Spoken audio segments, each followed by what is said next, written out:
Welcome to Astronomy Daily, the podcast that brings you the universe one story at a time. I'm Avery. And I'm Anna. Today we're talking about a historic launch milestone in Florida, a major roundup of news from China's ambitious space program, and some big upgrades from Blue Origin.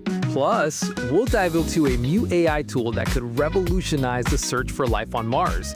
And we'll revisit the moon's dramatic origin story with some fascinating new research. Let's get started.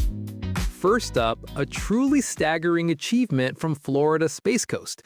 This week, a SpaceX Falcon 9 rocket is set to become the 100th launch from the Cape Canaveral and Kennedy Space Center area in a single year. 100 launches. It's a number that would have been pure science fiction just a decade ago. To put it in perspective, the Space Coast saw 31 launches in all of 2021. In 2022, that number nearly doubled to 57, and now we're at 100. It's a testament to the incredible success and efficiency of reusable rocket technology, which SpaceX has pioneered. Being able to refly these first-stage boosters again and again has completely changed the economics and the cadence of spaceflight. Absolutely. And this milestone launch isn't just symbolic. The Falcon 9 is carrying another batch of 29 Starlink satellites, continuing to build out that massive internet constellation. It's routine, yet revolutionary at the same time. A perfect example of the new normal in space access. It's an amazing milestone for the entire industry. Speaking of bustling space programs, let's turn our attention to China, where there's a flurry of activity and some unexpected developments. We've got 4 big updates. All right, let's break it down. First, of course, is the drama with their Senzhou spacecraft. An uncrewed Senzhou is launching in a few days, but it's a replacement for a previous one that was damaged. As we reported earlier this week, the crew of Shenzhou 20, who were on the Tiangong Space Station, had to return to Earth in a different spacecraft. For listeners who missed the earlier stories, can you give us a quick recap? The report says there was a crack in a window of their original return module.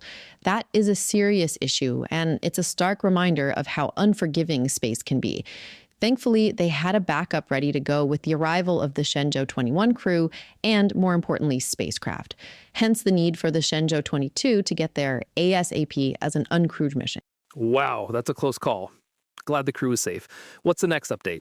On a more positive note for the Tiangong Station, it's set to host its first international astronaut in 2026.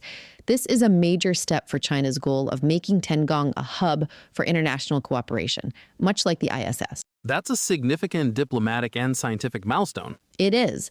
However, the third piece of news shows it's not all smooth sailing. Many of China's commercial launch companies, which are trying to emulate SpaceX's success, are seeing significant delays with their maiden flights. It highlights just how difficult developing reliable rockets really is. Right, it's not as simple as just copying a design. There are immense engineering challenges. Exactly. And finally, perhaps the most scientifically intriguing story from China, the analysis of the Chang'e 6 lunar samples, brought back from the far side of the moon, has revealed signs of rust. Rust on the moon. But rust requires oxygen and water. How is that possible in a vacuum? That's the big question. Scientists think that oxygen might be delivered from Earth's upper atmosphere via the solar wind when the moon passes through Earth's magnetotail, and the water could come from micrometeorite impacts. It suggests the moon's surface chemistry is far more complex and has unexpected oxidizing conditions. A very cool puzzle. From one ambitious program to another, let's talk about Blue Origin. Jeff Bezos' company is making some major upgrades to its heavy-lift rocket, New Glenn. New Glenn has been in development for a while. What's new? They're focusing on enhancing 3 key areas: propulsion, structures, and reusability. This involves tweaks to their powerful BE-4 engines and improvements to the rocket's overall design to make it more robust for repeated flights. But the biggest news is what they're building next. Oh? They are planning a super heavy version called New Glenn 9x4. This beast of a rocket is designed to lift an incredible 70 metric tons to low Earth orbit. 70 metric tons. That's huge. That puts it in direct competition with SpaceX's Starship and NASA's Space Launch System. Exactly. It signals that Blue Origin isn't just aiming to compete in the current market. They're aiming for the future of large-scale space infrastructure, missions to the Moon, Mars, and beyond. It's a bold move. From the colossal scale of super heavy rockets, we now go to the microscopic in the search for life on Mars. Scientists have developed a new AI tool called Life Tracer. I saw this. The approach is fascinating. For decades, our search for life has been about looking for specific biomarkers, certain molecules that we associate with life on Earth. But Life Tracer does something different. It does. Instead of hunting for individual molecules, it analyzes the entire chemical inventory of a sample. It uses machine learning to look for patterns of complexity and diversity in the molecules present. The underlying idea is that life, as a process, creates much more varied and complex chemical signatures than non-living geology. So it's not looking for a needle in a haystack. It's looking at the entire haystack and saying, does this haystack look like it was made by something alive? That's a great way to put it. And the results are promising. In tests on terrestrial samples, it has an accuracy of over 87% in distinguishing between samples with a biological origin and those with a non-biological origin. That's incredibly powerful. It could help us analyze data from the Perseverance rover samples without the bias of only looking for Earth-like life. It could detect life that's truly alien. And a very positive use of modern AI technology. For our final story, we journey billions of years into the past to uncover a new clue in the mystery of how our moon was formed. The giant impact hypothesis.